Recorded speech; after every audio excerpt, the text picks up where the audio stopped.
উপস্থিত সম্মানিত মুসল্লিবৃন্দ, এখন নামাজে জানাজা শেষে ঢাকা বিশ্ববিদ্যালয়ের কেন্দ্রীয় মসজিদ প্রাঙ্গণে জাতীয় কবি কাজী নজরুল ইসলামের কবরের পাশেই শহীদ শরীফ ওসমান হাদিকে দাফন করার উদ্দেশ্যে রওনা হবে।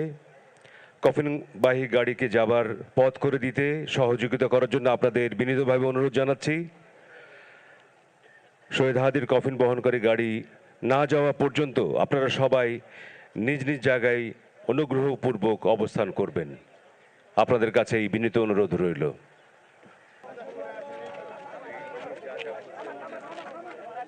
আমরা দেখছি যে ওসমান হাদির জানাজা শেষ হয়েছে এবং তার মরদেহ তার যে সঙ্গীর সাথে এবং তার প্রিয়জনেরা তারা কাঁধে নিয়েছেন এবং সেটি নিয়ে হেঁটে তারা বিশ্ববিদ্যালয়ের দিকে যাবেন।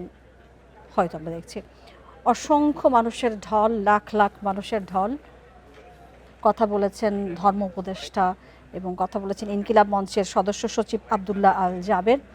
এবং আমি যদি শুরুতেই প্রধান উপদেষ্টার কথা বলি, তিনি যেটি ব্যক্ত করেছেন যে এই লক্ষ লক্ষ মানুষের ঢলকে তিনি ঢেউয়ের সাথে তুলনা করেছেন এবং ওসমান হাদিকে তিনি প্রিয় বলেছেন, বিদায় দিতে আসেননি বলেছেন এবং সেই সাথে তাকে স্মরণ করেছেন যে ওসমান হাদি তিনি চলে যাননি, তিনি সবার বুকের মধ্যে আছেন এবং বাংলাদেশ যতদিন থাকবে ততদিন তিনিও সবার মনের মধ্যে থাকবেন বলে তিনি ব্যক্ত করেছেন।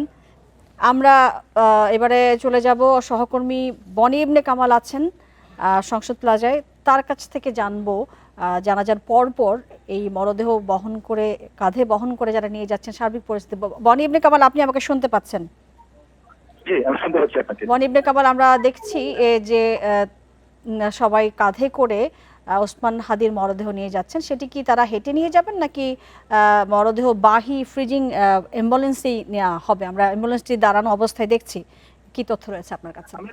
আমরা যতটুকু জানি এখন পর্যন্ত যে ওসমান হাদির মরদেহ ঢাকা বিশ্ববিদ্যালয়ের কবি নজরুল ইসলাম কবরের পাশে সমাহিত করা হবে এবং সেখানে নিয়ে যাওয়ার যে প্রক্রিয়াটি, অর্থাৎ জানাজার পর নিয়ে যাওয়ার যে কার্যক্রম, সেই কার্যক্রমটা এখন শুরু হতে যাচ্ছে। আমরা এখন পর্যন্ত যতটুকু জানতে পেরেছি বেশ কিছুটা পথ তার কফিন কাঁধে করে নিয়ে যাবেন তার যারা সমর্থক, তার যারা কাছের লোক রয়েছে তারা, কিন্তু তারপরে এটি ফ্রিজিং যে গাড়ি আছে সেই গাড়িতেই নিয়ে যাওয়ার সম্ভাবনা রয়েছে। এখন পর্যন্ত এমন তথ্য রয়েছে, কারণ আপনি জানেন যে আজকের যেই জনতার ঢল আমরা রাজধানীতে দেখতে পাচ্ছি, বিশেষ করে ওই দক্ষিণ প্লাজার এবং সংসদ ভবনের সামনে মানিক অ্যাভিনিউ রোডে, সেখানে এটা খুব স্বাভাবিকভাবেই বোঝা যাচ্ছে যে এই মরদেহ ঢাকা বিশ্ববিদ্যালয়ের কবি নজরুল ইসলামের যে কবরস্থান, ওখানে কবরের জায়গা পর্যন্ত পৌঁছাতে, ওই কেন্দ্রীয় মসজিদ পর্যন্ত পৌঁছাতে যে সময় লাগবে, যদি হেঁটে যাওয়া হয় 2 ঘন্টা সময় লাগতে পারে। কিন্তু আমরা এখন থেকে জানি যে তার মরদেহ আসলে আপনার সাথে থাকা অবস্থায় আমরা দেখছি যে যেই মরদেহ বাহী অ্যাম্বুলেন্সটি, সেখানে অসংখ্য মানুষ জড়ো হয়েছেন তাকে আরেকবার দেখবার জন্য। আমরা দেখতে পাচ্ছি আমাদের সহকর্মী বনি ইবনে কামালও জানাচ্ছিলেন যে মরদেহ বাহী অ্যাম্বুলেন্সটি, সেটিকে ঘিরে এর মধ্যেই অনেক মানুষ উপচে পড়ছেন তাকে এক ঝলক দেখবার জন্য। আমরা আমাদের সহকর্মী মাহমুদ শরীফ আমাদের সাথে বার্তাকক্ষ থেকে সংযুক্ত আছেন, আমরা তার সাথে এই বিষয় নিয়ে কথা বলবো এবং আপনাদের সর্বোপরি সব ছবি দেখাবার চেষ্টা করব। মাহমুদ শরীফ, আপনি দেখছেন যে কতটা শ্রদ্ধায় অবনত হয়ে প্রধান উপদেষ্টা কথা বলেছেন, সদস্য সচিব কথা বলেছেন, ইনকিলাব মঞ্চের ধর্ম উপদেষ্টা এবং ইনকিলাব মঞ্চের যে সদস্য সচিব, তার কথা যে যদি আপনার কাছে যাই, যে তিনি বলেছেন যদি 7 দিনের মধ্যে কি ব্যবস্থা নিয়েছেন স্বরাষ্ট্র উপদেষ্টা এবং সহকারী স্বরাষ্ট্র উপদেষ্টা, তারা যদি সেটি জানাতে না পারেন তাদের পদত্যাগের দাবি কিন্তু তিনি তুলেছেন আজকে এই জানাজার জায়গা থেকে।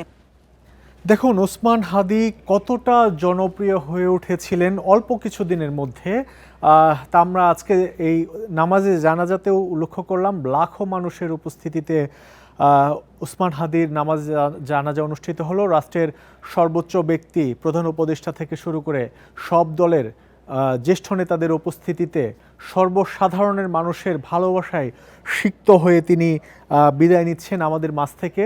আমরা যে বিষয়টি এখন দেখতে পাচ্ছি, ওসমান হাদিকে বহনকারী লাশবাহী অ্যাম্বুলেন্স এটি এখন ঢাকা বিশ্ববিদ্যালয় এলাকার উদ্দেশ্যে কিছুক্ষণের মধ্যেই রওনা দেবে। এখানে হাজারো মানুষ এই লাশবাহী অ্যাম্বুলেন্স ঘিরে আছেন, অ্যাম্বুলেন্স ছুঁয়ে দেখার চেষ্টা করছেন অনেকে। আমরা যে বিষয়টি জানি, ইনকিলাব মঞ্চের পক্ষ থেকে জানানো হয়েছে এই লাশবাহী অ্যাম্বুলেন্স, মরদেহবাহী অ্যাম্বুলেন্স এটি ফার্মগেট হয়ে শাহবাগ হয়ে ঢাকা বিশ্ববিদ্যালয় এলাকায় যাবে এবং ঢাকা বিশ্ববিদ্যালয়ের যে কেন্দ্রীয় মসজিদ রয়েছে সেই কেন্দ্রীয় মসজিদে সর্বসাধারণের শ্রদ্ধা নিবেদনের জন্য ওসমান হাদির মরদেহ রাখা হবে। এই মরদেহে সর্বসাধারণের শ্রদ্ধা নিবেদন শেষে বিদ্রোহী কবি, জাতীয় কবি কাজী নজরুল ইসলামের সমাধির পাশেই ওসমান হাদিকে চিরনিদ্রায় শায়িত করা হবে। এবং এরই মধ্যে আমরা আমাদের সহকর্মীদের মাধ্যমে যতটুকু জেনেছি, ওসমান হাদির যে দাফন প্রক্রিয়া, দাফনের জন্য যা যা প্রক্রিয়া সম্পন্ন করা সবই প্রস্তুত রয়েছে। দীর্ঘ পথ, আসলে আমরা যদি বলে থাকি যে তিনি সিঙ্গাপুরে মারা গেছেন, সিঙ্গাপুরে মারা যাবার পরে তাকে গতকালকে দেশে আনা হয়। দেশে আনার পরে আমরা দেখেছি যে জাতীয় হৃদরোগ ইনস্টিটিউটের হিমঘরে তার মরদেহ রাখা হয়। এরপর আজ সকাল 10:45টার দিকে ময়নাতদন্তের জন্য মরদেহ নিয়ে যাওয়া হয় সোহরাওয়ার্দী হাসপাতালে।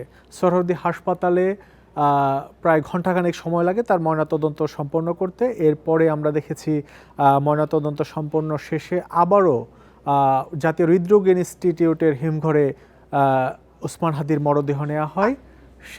আপনার সাথে একটু যুক্ত করতে চাই যে আপনি দেখেছেন যে আজকে জানাজা থেকে কিন্তু বলা হয়েছে যে তার দাফনের পরে একটি পুরো জনস্রোতকে বলা হয়েছে শাহবাগের দিকে যেতে, এক ধরনের বিচারের দাবির আওয়াজই আসলে উঠেছে যে সেটির এখন ব্যাপারে তারা সোচ্চার।